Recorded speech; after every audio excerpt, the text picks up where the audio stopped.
ಕಾಲಚಕ್ರ ವಾರ ಭವಿಷ್ಯ ಕಾರ್ಯಕ್ರಮಕ್ಕೆ ಸ್ವಾಗತ ಸುಸ್ವಾಗತ. ಪ್ರಿಯ ವೀಕ್ಷಕರೇ, ಸಿಂಹ ರಾಶಿಯಲ್ಲಿ ಹುಟ್ಟಿರ್ತಕ್ಕಂಥವರಿಗೆ ಈ ವಾರ ರಾಶಿಯಾಧಿಪತಿಯಾದ ಸೂರ್ಯಗ್ರಹ ಲಾಭದಲ್ಲಿರ್ತಕ್ಕಂಥದ್ದು, ಬುಧ ಆದಿತ್ಯೋಗನುಂಟು ಮಾಡ್ತಕ್ಕಂಥದ್ದು, ಮುಟ್ಟಿದ್ದೆಲ್ಲ ಚಿನ್ನ ಆಗುವಂಥದ್ದು, ಹೆಚ್ಚು ಲಾಭ ದೊರೆಯುವಂಥದ್ದು, ವ್ಯಾಪಾರಗಳಲ್ಲಿ ಉದ್ಯೋಗಗಳಲ್ಲಿ ಹೆಚ್ಚು ಪ್ರಮೋಷನ್ ಪಡ್ಕೊಳ್ಳುವಂಥದ್ದು, ವ್ಯಾಪಾರಗಳಲ್ಲಿ ಹೆಚ್ಚು ಲಾಭ ಪಡ್ಕೊಳ್ಳುವಂಥದ್ದು.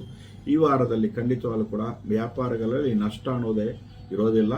ಸಿಂಹರಾಶಿಯಲ್ಲಿ ಹುಟ್ಟಿರ್ತಕ್ಕಂಥವ್ರು ಎಲ್ಲೋ ಒಂದು ಕಡೆ ಗೊಂದಲ ಕ್ರಿಯೇಟ್ ಆಗುತ್ತೆ. ಕೋಪ ಕಡಿಮೆ ಮಾಡ್ಕೋಬೇಕು. ರಾಶಿಯಲ್ಲೇ ಕುಜ ಮತ್ತು ಕೇತು ಇರೋದ್ರಿಂದ ಕೋಪ ಕಡಿಮೆ ಮಾಡ್ಕೋಬೇಕಾಗುತ್ತದೆ. ಹಾಗೂ ಅನಾರೋಗ್ಯ ಸಮಸ್ಯೆಯಿಂದ ಬಳಲಬೇಕಾಗ್ತದೆ. ಅನಾವಶ್ಯಕ ಖರ್ಚುಗಳು ಕಟ್ಟಿಟ್ಟ ವೃತ್ತಿ ಒಂದು ಕಡೆ ಇದ್ರೂ ಸಹ ಅಷ್ಟಮ ಶನಿ ಪ್ರಭಾವ ಹೆಚ್ಚಾಗಿದೆ.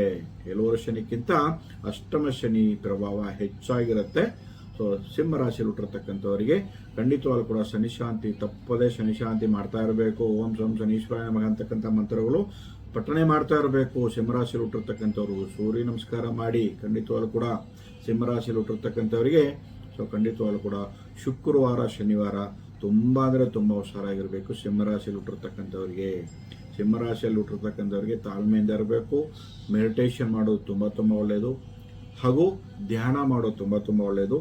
ಓಂ ಶಂ ಶನೀಶ್ವರಾಯ ನಮಃ ಅಂತಕ್ಕಂಥ ಮಂತ್ರ, ಓಂ ಆದಿತ್ಯಾಯ ನಮಃ ಅಂತಕ್ಕಂಥ ಮಂತ್ರಗಳು ಜೊತೆಯಲ್ಲಿ ಬಿಳಿ ಎಕ್ಕದ ಬೇರನ್ನು ಪರ್ಸಲ್ಲಿ ಇಡೋದ್ರ ಮೂಲಕವಾಗಿ ಬರ್ತಕ್ಕಂಥ ಸಮಸ್ಯೆಗಳನ್ನ ನೀವು ದೂರ ಮಾಡ್ಕೋಬಹುದು.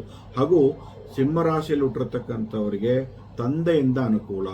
ಪಿತೃರಾಜ್ಯದ ಆಸ್ತಿ ಏನಾದ್ರು ಕಿತಾಪತಿ ಕಿರಿಕಿರಿ ಆಗಿದ್ರೆ ಬರುವಂತಹ ಸಾಧ್ಯತೆಗಳು ಕೂಡ ಉಂಟು. ಸೂಕ್ಷ್ಮವಾಗಿ ಕೋರ್ಟು ಕಚೇರಿ ಅಂತ ಏನಾದ್ರು ಪಿತೃರಾಜ್ಯದ ಆಸ್ತಿಗೆ ನೀವೇನಾದ್ರೂ ಅರ್ಜಿ ಸಲ್ಲಿಸಿದ್ರೆ, ಕೋರ್ಟು ಕಚೇರಿಯಲ್ಲಿ ನಿಮಗೇನಾದ್ರೂ ವ್ಯಾಜ್ಯ ದೋಷ ಇದ್ದರೆ ಖಂಡಿತವಾಗ್ಲೂ ಕೂಡ ಈ ವಾರ ಒಂದು ಹಂತಕ್ಕೆ ಬರುವಂತಹ ಸಾಧ್ಯತೆಗಳು ಉಂಟು ಸಿಂಹರಾಶಿ ಹುಟ್ಟಿರ್ತಕ್ಕಂಥವರಿಗೆ.